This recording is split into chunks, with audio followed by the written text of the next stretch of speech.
Hello, and welcome to the kitchen on my family farm. My name is Jenna Gengler, and I was born on this multi-generational farm. Today we will be making a classic family recipe called pork pizza. Pork pizza is ready in about a half hour, and it doesn't require kneading or a rolling pin. For the side, I will be making layered lettuce salad and then topping it off with a yummy cherry dessert at the end. Okay, let's get started. For the crust, you'll need 2 cups of flour, a teaspoon of salt, half a teaspoon of black pepper, 2 teaspoons of oregano, and 2 teaspoons of Italian seasoning. We'll start by dumping them all into a large bowl and then whisking them together. I chose gold medal all-purpose flour because I sourced their ingredients from local farmers across the country who use sustainable growing practices like crop rotation to produce wheat grain for flour. They also are the only national company to mill their own flour. Our farm utilizes some of the same sustainable growing practices like crop rotation to produce wheat, milo, and soybeans. Farming has been a part of my family for generations. One of the biggest times of the year on our family farm is wheat harvest. This is a time for our family to all come together during the hot summer months and harvest our grain. Wheat harvest is a tradition that I look forward to being a part of every year. This pizza recipe is a harvest family favorite meal, specifically one that my brother looks forward to every year. The final ingredient that you need for the crust is 1 1/3 cup of milk. Slowly pour it into your batter and combine.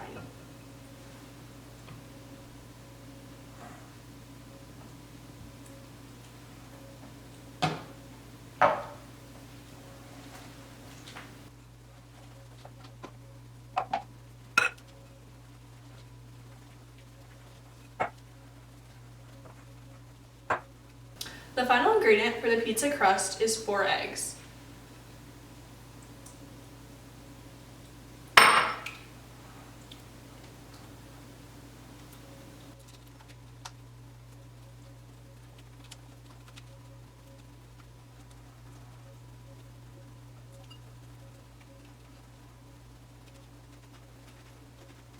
The final step is to pour your batter into 2 12-inch pans.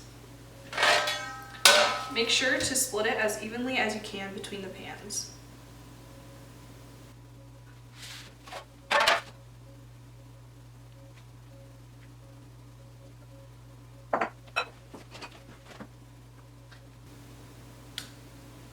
Level out the dough so there is an even layer across the entire pan.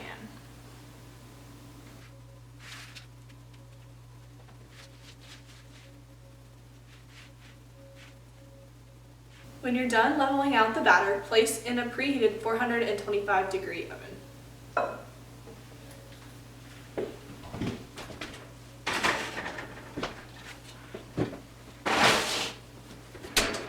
Now that the crust is in the oven, we will mix up our pizza sauce. So I will be using 1 can of tomato paste, 1 can of tomato sauce, basil, Italian seasoning, black pepper, and garlic salt to taste.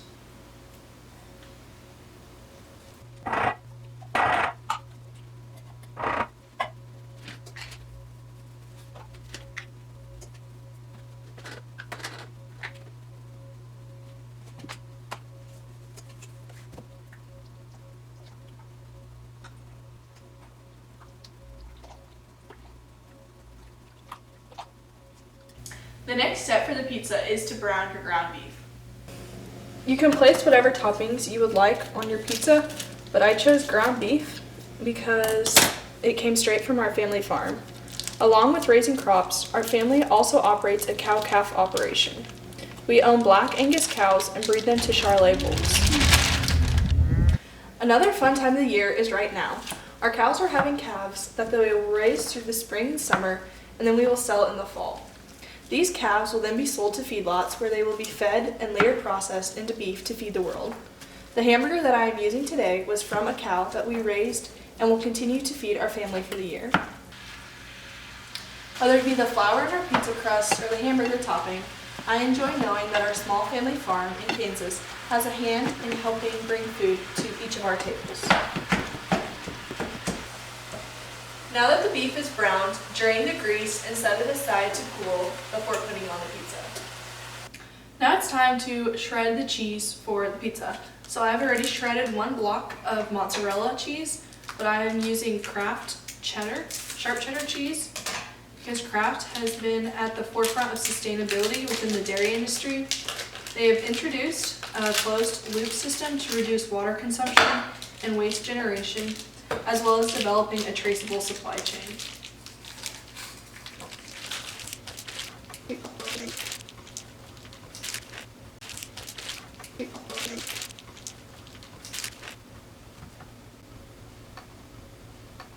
Okay, now that we have all of our toppings for our pizza, it's time to assemble. So pour half of your sauce.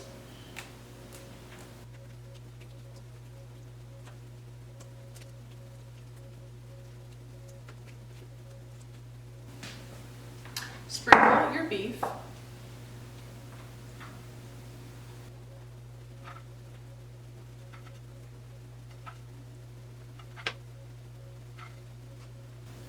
And then finally, add your cheese.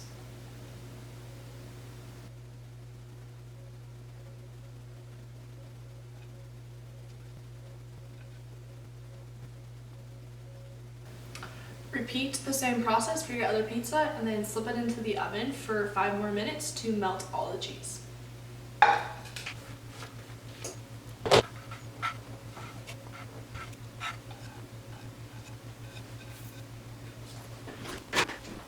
Okay, it's been 5 minutes, so let's check and see if the pizzas are ready to come out.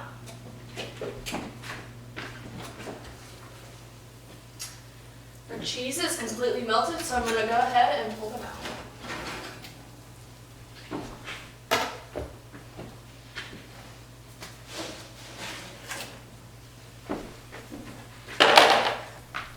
And now it's time to make the layered lettuce. So for this salad, you will need romaine lettuce, Kraft cheddar cheese, hard-boiled eggs, white sugar, bacon, tomatoes, frozen peas, and mayonnaise.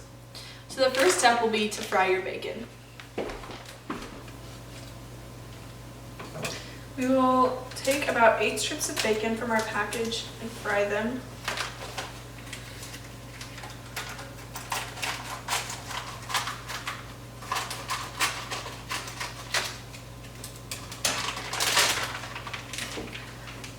I chose to use this bacon because it was raised and processed by one of our family friends. It's a family favorite not only because of its great taste, but because we get to support a local family and know exactly where this bacon comes from.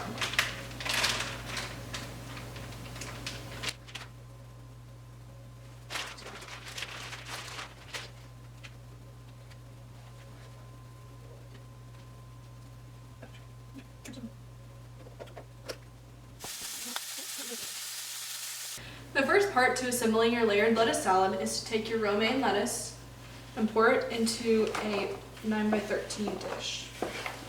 I'm using romaine lettuce today because it is more nutritious than other forms of lettuce like iceberg lettuce. Next, you will put on tomatoes. Just sprinkle them around. If it were the middle of summer, I would use garden tomatoes. But since it is not, these are some tomatoes that I got from our local store.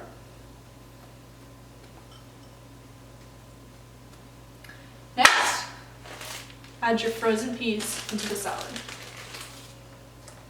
Once again, just sprinkle them around. I am using peas because they are an excellent source of protein, fiber, and other vitamins. If you'd like, you can put other veggies such as cucumbers on. Really, anything goes with the salad.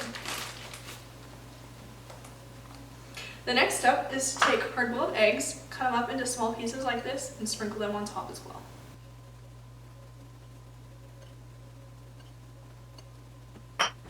The next topping is the bacon that we fried earlier, and I just crumbled it and we'll layer it on top. And then in this bowl, I have 2 cups of mayonnaise and a tablespoon of sugar. Put it on top and then spread it to an even layer.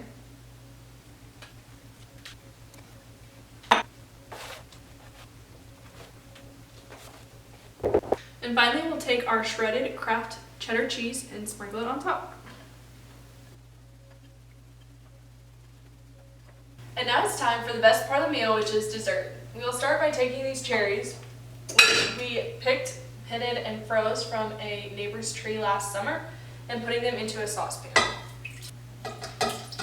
And we will also add a cup of sugar and 2 tablespoons of lemon juice and cook on medium heat until the juices are released from the cherries.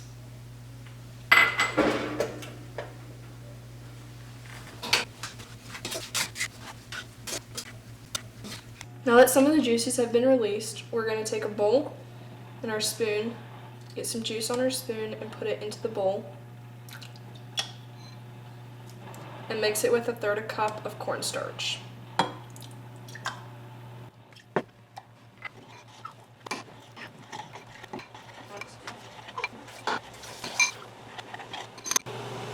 Now we will add this back into our cherries and stir it until it thickens.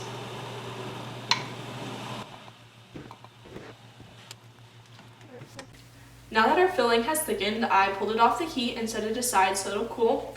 I will take 4 tablespoons of butter and place it in a small baking dish and put it in the oven at 350 degrees for 3 to 5 minutes or until the butter has melted.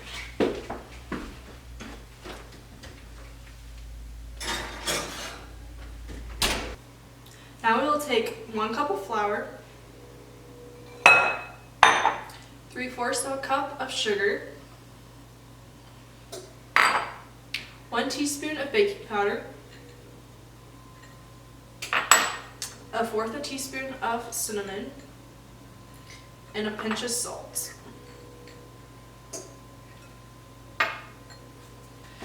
Mix them all together.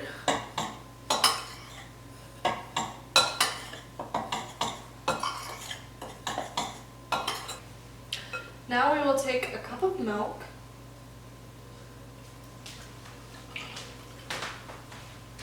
and 1/4 teaspoon of vanilla extract and pour it into our dry mixture.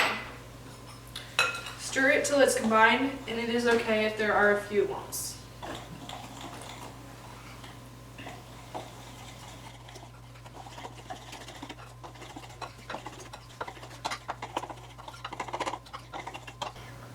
Now that this is combined, we are going to pull our dish out of the oven that has the butter in it.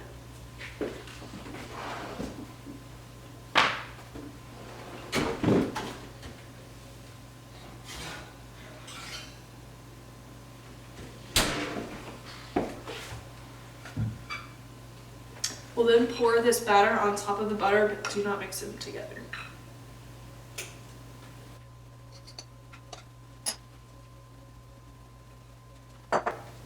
Then we will grab our pie filling that has cooled and put it on top of the batter.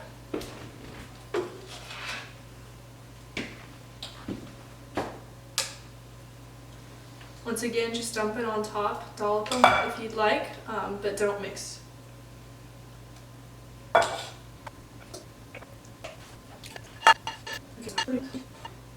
We will now place this in the oven for 45 to 50 minutes at 350 degrees.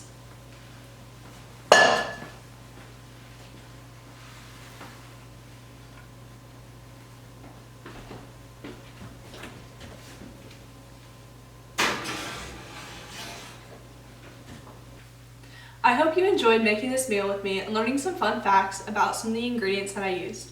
How cool is it that each dish I made, from the pizza crust, sauce, hamburger topping to the bacon in the salad and cherries in the dessert, all came from a local sustainable source or our family farm. Thanks for joining me.